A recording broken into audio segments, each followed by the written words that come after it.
The president of the Ghana Journalists Association, Mr. Albert Kwabena Jumfo, has asked all media houses for a total blackout on all affairs relating to Mavis Hawa Koomson in any capacity whatsoever she serves. On Thursday, 25th January 2024, the GJA president said this decision was in consultation with the Ghana Independent Broadcasters Association, GJA, and the Private Newspapers Publishers Association of Ghana, PRINPA. All media houses must give total media blackout to Mavis Hawa Koomson and stay away from air as MP, Minister of State, or any other public capacity and position she may hold. This is because we believe there are attacks on reasonable and able-minded people around the MP who pose serious threat to the lives of journalists and other media practitioners.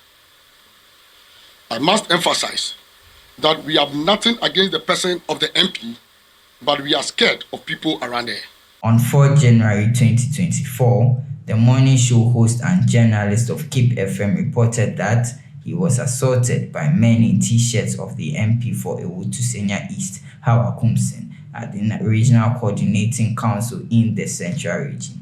He said this was when vetting for MPP parliamentary aspirants took place. The GJA therefore says this decision remains in place till the NPP at the national level identifies and sanctions the culprits, while Ghana Police Service also investigates the reported case of assault and brings to book the culprits in the matter.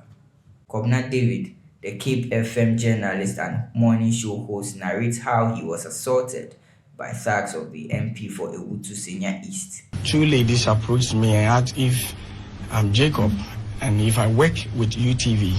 And so I told them I don't. And then after 30 minutes, a gentleman approached me and asked me, am I the guy that went to sit on UTV insulting Honorable Hawa Koomson? I told him I wasn't the one because I've not been to UTV before. I don't know where their premises is. I work with Cape FM. I'm the morning show host. He denied and he was like, I'm lying. And so I showed him this my press card. He looked at it and he also showed me a mobile phone of which a picture was on it. I believe he took on a television that I was the one. I insisted that I wasn't the one. So upon saying I wasn't the one, I had a slap from my back. Turning myself, about 15 guys, body-built guys, pounded on me. They were just beating me up and down. It was when I shouted and called for the help of my colleagues before they came, and then God's grace, I was saved. Veteran journalist Kwesi Pras said it was necessary to send a signal to all that journalists will go all out to fight against such acts. The first being that 5 years has passed and we still haven't found those who killed Ahmed Sware. The other important fact is that over the last couple of years, 2-3 years, there have been repeated cases of assault of journalists by security personnel, by party activists, and so on. And rightly, our association has expressed very grim concern about these developments.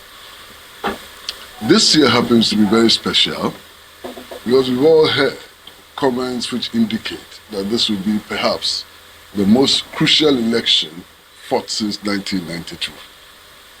And we know what happens in elections and so on. Now, it's important that we send out a signal that we will not tolerate hooliganism, no matter where it's coming from.